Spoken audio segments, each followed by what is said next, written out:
Welcome to another video. Finally, having finished the behemoth of an adventure that Night Below was, I decided to make a small break from my module walkthroughs and get to something a bit more creative and open-ended that will work as a palette cleansing until I pick up another behemoth from my library. And what better way to dive into a well of inspiration other than worlds? I've always been fascinated with fantasy worlds. May it be our role-playing games, or fantasy books, movies, series, anything that has interesting world building that provokes my imagination, leading me into my favorite state of mind, of losing myself creating stories. So this is another chapter in my channel where I am going to be picking up interesting bits from those fantasy worlds and how they help me be a better game master by making interesting and fun adventure for my players. It's not going to be an in-depth analysis or review of such worlds. By now there are plenty of interesting channels out there that do it better than me. But I will showcase some basic lore and I will spend most of the time to the hooks that made me write stories. Adventures for my players. So with no further ado, my friends, welcome to the World of Mystara, and specifically the Grand Duchy of Karameikos.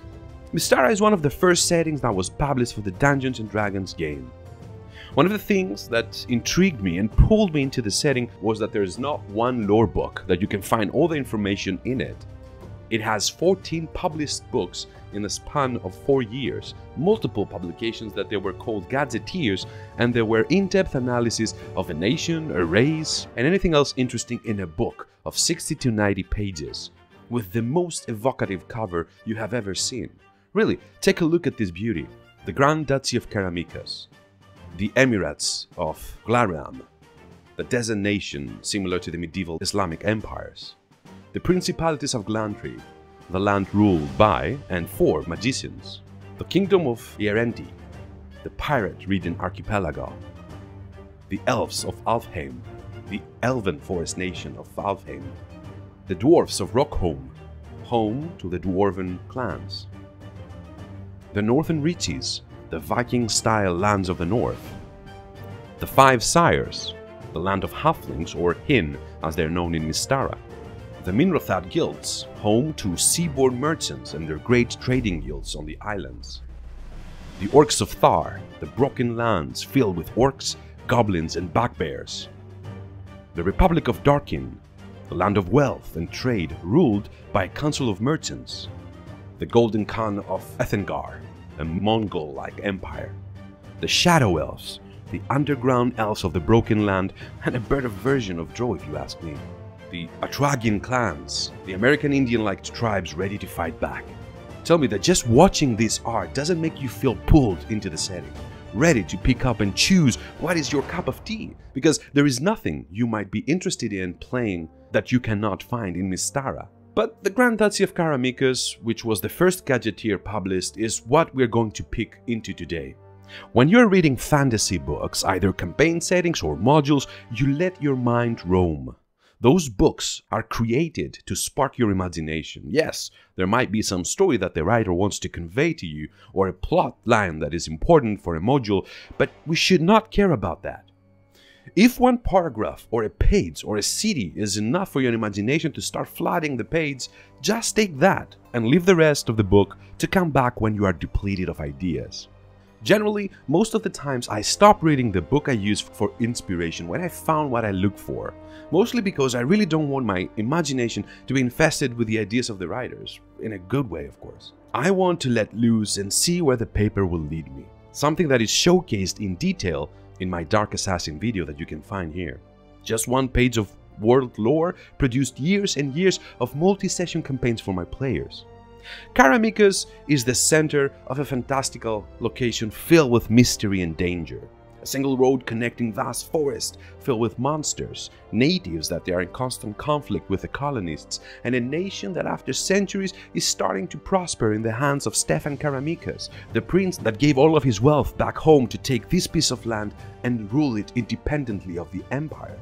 The truly interesting parts of the book come from the little things. The lore that is weaved inside the setting.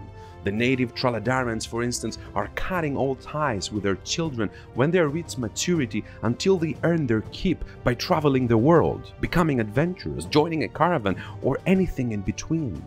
What makes Karameikos such a rich setting that will most definitely help you build new stories is that the major enemies of the setting are not the monsters on the forest threatening the society as one would expect.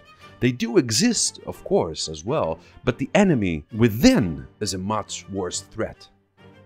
The cousin of Stefan's, Ludwig von Hedrick's, and his wizard cohort Bargel, the infamous, who have turned their baronies to a hub of slavery, piracy, and any other atrocity you might imagine, leaving his cousin Gnome and hesitant to directly deal with the problem. The Veiled Society, led by the mercenary houses, plotting constantly, assassinating and terrorizing the lands.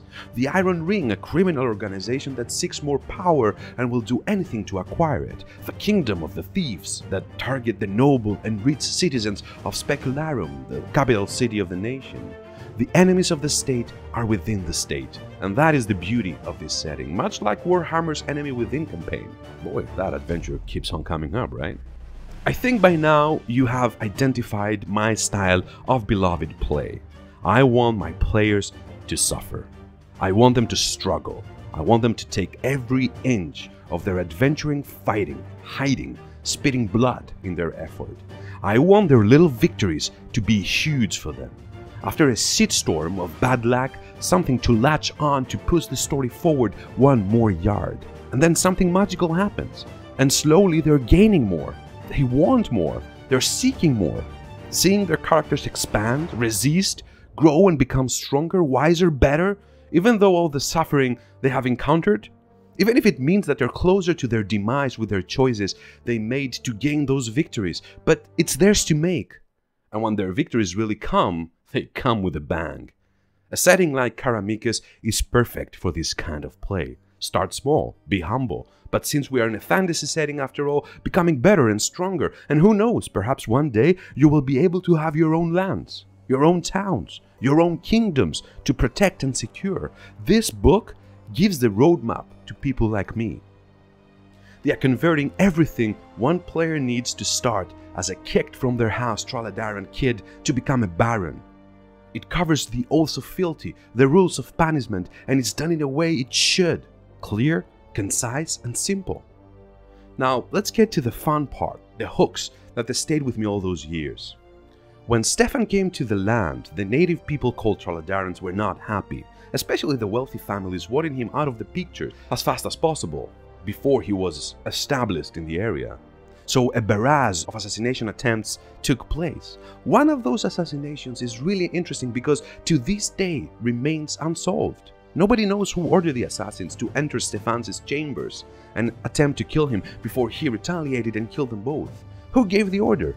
What are the little evidence Stefan had missed? What if your players stumbled upon something shading light into this forgotten story, revealing a really important person behind it all? That here is a perfect hook for a player character's backstory. A family member died, and his belongings find its way to the hands of the player. Incriminating proof of this lost, forgotten assassination. But the instigator now is a more powerful player in the world of Karameikos. Perhaps an Empire important figure, a family member of Stefan himself, a merchant leader, a person that is brought to justice will unbalance the already fragile stability of the state. Would the players move ahead with this information? Would he risk it all to find more proof cementing his claims?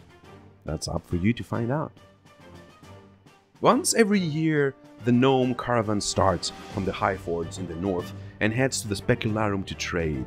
A member of Asian merchants, the ruling nation, is drunk, talking at the local tavern about the Gnome Caravan serial killers. Haven't you figured it out by now? When they start their journey, they leave behind a trail of blood. 4 players, they have one thing in common. They are all drinking ale in that same tavern of Specularum, and they all have lost a family member when the caravan was at their hometown. The carts arrive in 2 days. Lights, camera, action.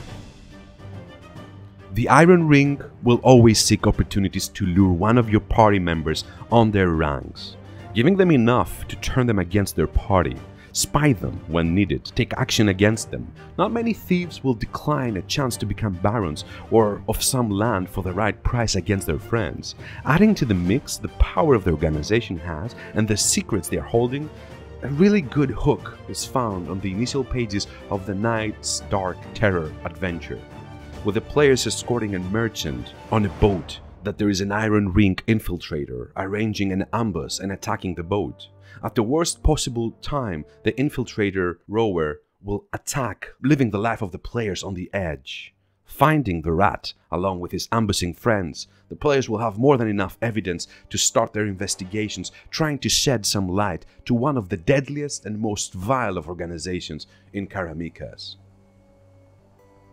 There are so many different groups of people that they are in conflict, ready to start an adventure in the lands of Karameikos.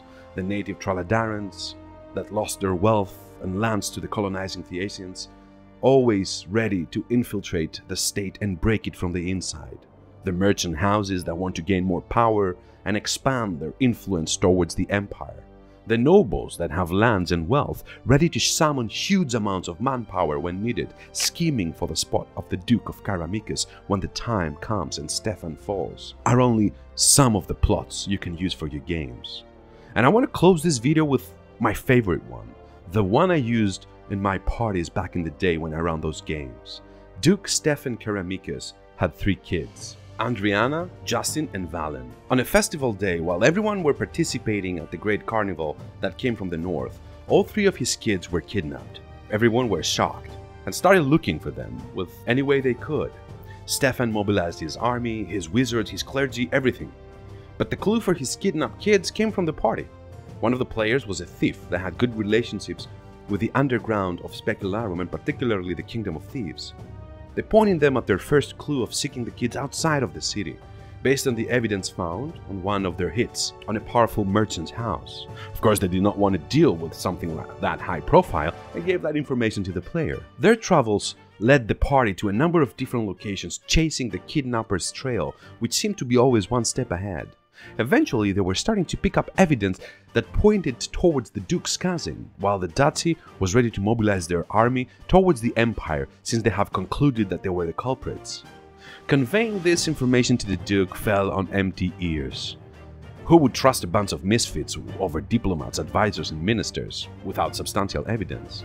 The 2 nations were prepping for war when the players found out about an Iron Ring cell that was present at the kidnapping. Following them, found themselves at the basement of Fort Doom, von Hedrick's headquarters, infiltrating the most vile of places. In Karameikos, finding the kids of the Duke. Andriana was killed, and Justin was dining with von Hendricks, drinking in their success of taking over the duchy, when suddenly Justin started to choke. Van spat on the ground and thanked him for his help, heading to the basement to kill Valen.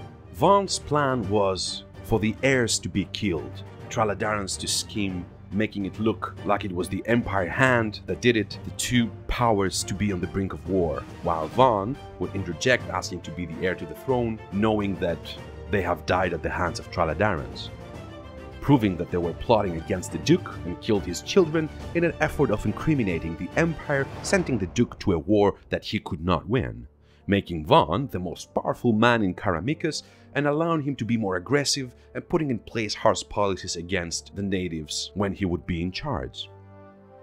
The players interjected the Baron. Half of the party died, sacrificing their lives in the most epic of fights, trying to earn some valuable moments for the rest of the party to release Valen from his captivity and escort him to safety, spilling the beans of the scheme Duke's cousin was concocting. Finally, making it back to Specularum in time to stop the mobilization of the army and sending the culprits to the executioner's gallows, clearing the name of Traladarans and stripping the Baron of all lands. The Duke was fooled by Van's manipulations once more, who orchestrated everything to point the finger on the native Traladarans that manipulated the Duke, making it look that the Empire was behind it all. The Duke made the remaining players barons, and the fallen players were celebrated as eternal heroes.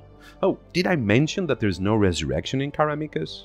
Each of these decisions of the players has a different gravity, knowing that it might be their last. And that brings us to the end of this video. Thank you so much for being here, and I wish this new year will bring us all health, safety, and happiness. This was the RPG Lore Master, and welcome to my New Year table.